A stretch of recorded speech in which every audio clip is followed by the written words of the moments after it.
خبر شامل کرتے ہیں سرساوا سے بیورو چیف سردار طلعت فیروز کی اس رپورٹ میں۔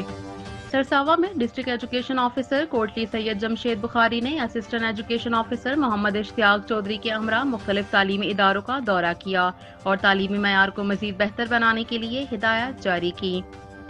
گورنمنٹ ہائی اسکول ملہاڑ کا معائنہ کیا، ریکارڈ اور کلاسز چیک کی گئی، اساتذہ کو اسکول امپروومنٹ پلان کے تحت رہنمائی فراہم کی گئی، جبکہ 9ویں جماعت کے طلباء سے بھی ملاقات کی۔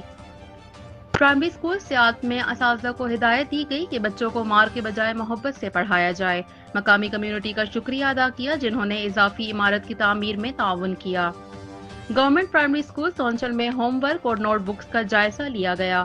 تدریسی عمل بہتر بنانے کے لیے مزید ہدایات دی گئیں، جبکہ اسکول کی مرمت میں تعاون پر عوام کا شکریہ بھی ادا کیا گیا۔ گورنمنٹ بوائز اسکول سندھیری کوٹ میں ون نیشن این جی او کا خصوصی شکریہ ادا کیا، جس نے 22 لاکھ روپے کی لاگت سے پرائمری کیمپس تعمیر کیا، جہاں آج لینٹر ڈالا گیا۔ Government boys school middle school Sarsawa میں بھی ادارے کا تفصیلی معائنہ کیا گیا اور ہیڈ ماسٹر کو مزید بہتری کے اقدامات اٹھانے کی ہدایت دی گئی۔ ڈسٹرکٹ ایجوکیشن آفیسر کا کہنا تھا کہ تعلیم کا معیار بلند کرنا محکمہ تعلیم کی اولین ترجیح ہے۔